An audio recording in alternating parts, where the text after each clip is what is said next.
few moments, Sister Aloysius? Come in, Sister James. Who is watching your class? Oh, they're having art. Art. Waste of time. It's only an hour a week. Much can be accomplished in 60 minutes. Yes, Sister Aloysius. I wonder if I might know what you did about William London. I sent him home. Oh dear, so he's still bleeding? Yes. His nose just let loose. He started gushing during the Pledge of Allegiance. Was it spontaneous? What else would it be? Self-induced. You mean you think he might have intentionally given himself a nosebleed? Exactly. No. You are a very innocent person, Sister James.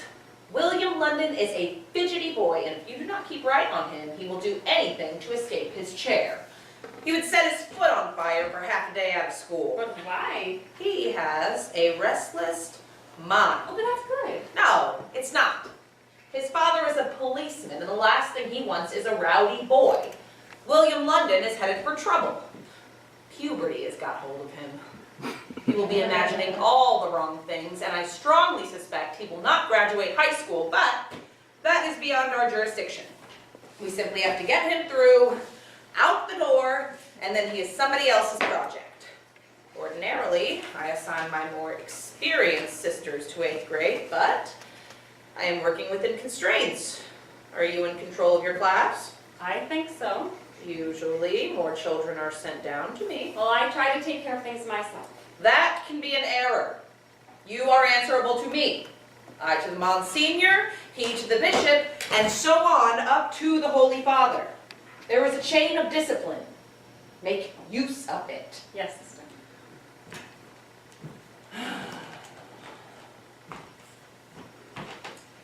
How is Donald Muller doing? Steady? Good. Has anyone hit him? No. Good. Oh, that girl, Linda Conti. Have you seated her away from the boys? As far as space permits, it doesn't do much good. Just get her through. Intact. So, should I go? Is something the matter? No. Why? Is something the matter? I don't think so. Then nothing's the matter then. Okay. Well, thank you, sister. I just wanted to check on William's nose. He had a ballpoint pen. Excuse me, sister?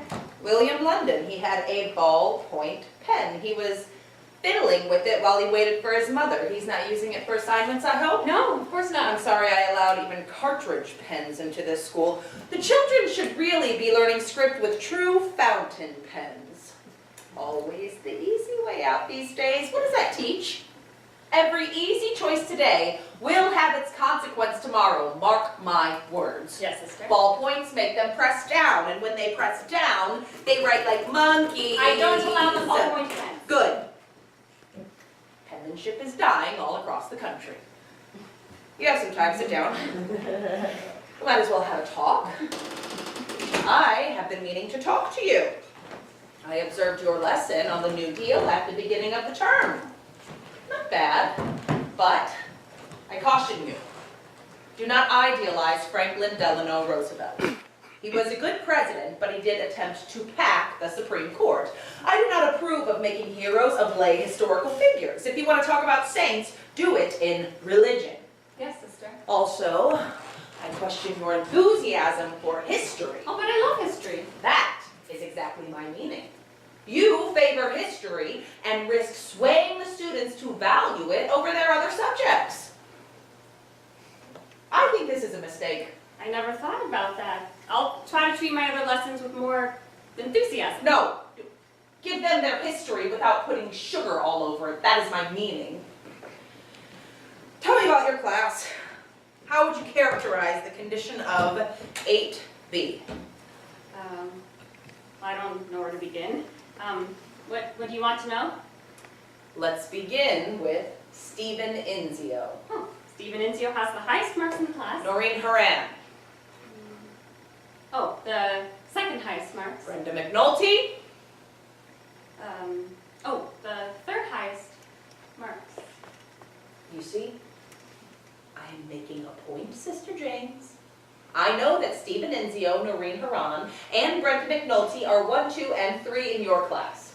School-wide, there are 48 such students each grade period, and I make it my business to know all 48 of their names. Now, I do not say this to aggrandize myself, but to illustrate the importance of paying attention. You must pay attention as well. Yes, sister. I cannot be everywhere. Am I really short? These 3 students with the highest marks, are they the most intelligent children in your class? No, I wouldn't say they are, but they work the hardest. Very good. That's right. That is the ethic.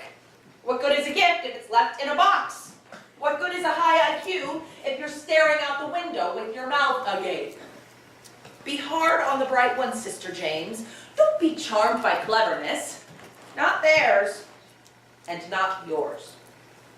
I think you are a competent teacher, but maybe not one of our best teachers. The best teachers do not perform. They allow the children to perform. Do I perform? As if on a Broadway stage. Oh, dear, I have no conception. Well, you're showing off. You like to see yourself 10 feet tall in their eyes. Oh, another thing occurs to me. Where were you before? Mount St. Margaret's. All girls. Yes? I feel I must remind you. Boys are made of gravel, soot, and tar paper. Boys are a different breed. I feel I know how to handle them. And perhaps you are wrong. And perhaps you are not working hard enough. Oh, No tears. I thought you were satisfied with me. Satisfaction is a vice. Do you have a handkerchief? Yes. Use it. Do you think that Socrates was satisfied? Good teachers are never content. We have some 374 students in this school. It is a society which requires constant educational and spiritual and human vigilance. I cannot afford an excessively innocent instructor in my 8th grade class. It's self-indulgent. Innocent teachers are easily duped. Innocence is a form of laziness. You must be canny, Sister James. Yes, sister. When William London gets a nosebleed, you be skeptical. Don't let a little blood funnel your judgment. God gave you a brain and a heart. The heart is warm, but your wits must be cold. Liars should be frightened to lie to you. They should be uncomfortable in your presence. I doubt they are. I don't know. Well, I never thought about it. The children should think you see right through But them. wouldn't that be a little frightening? Only to the ones who are up to no good. I want my students to feel they can talk to me. They're children. They can talk to each other. It's more important they have a fierce moral guardian. You stand at the door, sister. You are the gatekeeper. You must be canny so that they will not need to be. I'm not sure what you want me to do. And if things occur in your classroom, which you sense require your understanding, come to me. Yes, sister. That's why I am here. That is why I am the principal of this school. Now, do you stay when specialty instructors come in? Yes. But you're here now while the art class is going on. Well, I was a little concerned about William's nose. Right. So you have art in class. She comes in, Mrs. Bell, yes. And then you take them down to dance for Mrs. Shields in the basement. On Thursdays. Right. Another waste of time. What? Everyone loves a Christmas pageant. No, I don't love it. Frankly, it offends me. Last year, the girl playing Our Lady was wearing lipstick. I was waiting in the wings for that little jade. Then there's the music. Oh, that strange woman with the portable piano. What is wrong with her neck? Kind of. Boiler. Or a woman. Mrs. Carolyn. That's right. Used to have a sister teaching that. Not enough sisters. What else? Physical education and religion. And for that, we have Father Flynn. 2 hours a week. And you stay for those? Mostly, unless I have a course to What fill do you out. think of Father Flynn? Oh, he's a brilliant man. What a speaker. Yes, his sermon this past Sunday was poetic. He's actually very good, too, at teaching basketball. I was surprised. I wouldn't think a man of the clock of personality take for basketball, but he has a way he has very natural with dribbling and shooting. What do you think that sermon was about? What? this past Sunday, what was he talking about? Well, doubt? He was talking about doubt? Why? Excuse me, sister? Well, sermons come from somewhere, don't they? Is Father Flynn in doubt? Is he concerned that someone else might be in doubt? I suppose you'd have to ask him. No, that would not be appropriate. He is my superior. And if he were troubled, he should confess it to a priest, a fellow Monsignor.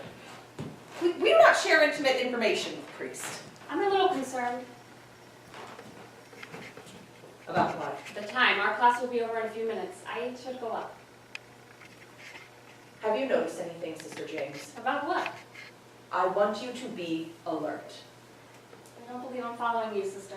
I'm sorry I cannot be more forthright, but I must be careful not to create something by saying it.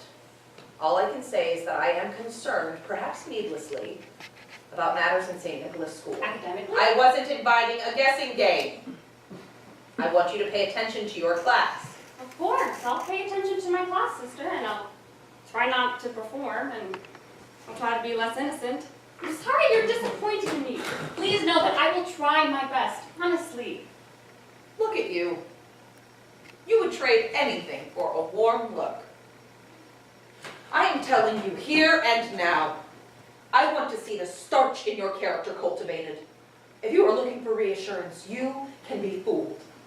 If you forget yourself and you study others, you will not be fooled.